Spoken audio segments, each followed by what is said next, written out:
it's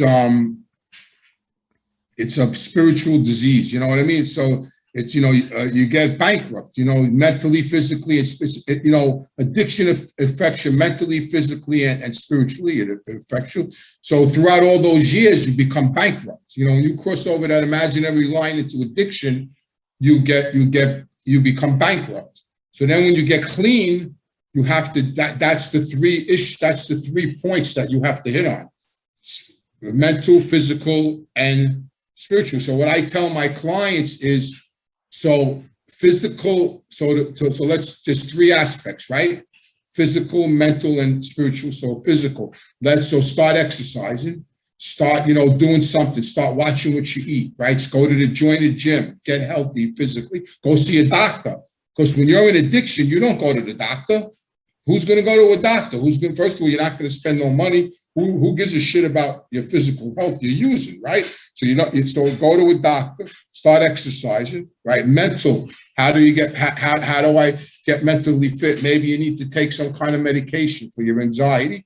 Maybe you need to go to a 12-step program and start reading some recovery literature, right? Start, maybe go back to school, right? And spiritually, you gotta find some kind of higher power, go back to church or go see go on a retreat. Like I went on a retreat. When I was dealing with those issues, I went on a spiritual retreat, and it helped me, so, and like even to start like living life on life's terms, like start off easy, like wake up in the morning and make your bed, I'll tell a client. It sounds like nothing, but it isn't, but it's something. Wake up in the morning.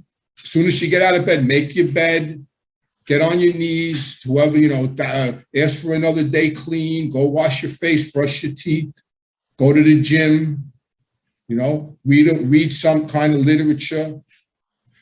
It's a process, because I tell people you don't become addicted overnight. It took us years to get addicted. And then, like when I was using, see, a lot of people that become addicted to alcohol and drugs think that that's their only issue.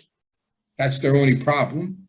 If I could only stop drinking, I would be okay. If I could only stop using cocaine, I would be okay. If I could only stop using heroin, I could be okay. But that's not true, right?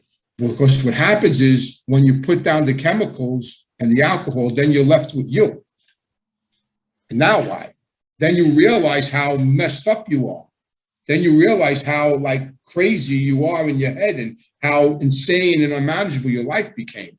Once the fog is lifted, like for me, when I got clean, it was like all I knew was how to be a criminal. I was a criminal my whole adult life from when I was 16 years old. I never had a legitimate job, ever. So when I got clean at 35, I had absolutely no skills as far as society is concerned. I had no education. I was a high school dropout. I had no skills. I didn't know how to use a tool. I mean, that was like Chinese to me. My father never even changed the flat. When he got a flat tire, he left his car in the street and took a cab home and then sent somebody there the next day to fix the flat. You know what I mean? He never got out of a car and fixed the flat. He didn't know how to fix nothing. Anything in my house that had to be fixed or painted or built or anything, he had this guy, Al Fusey was the guy's name. He would just come and fix everything. That was his guy my whole life, Al Fusey. Call Al Fusey up. And, so when I got clean, I knew nothing. All I knew was how to be a bookmaker, a Shylock, a number runner, a killer, a thief. That's all I knew.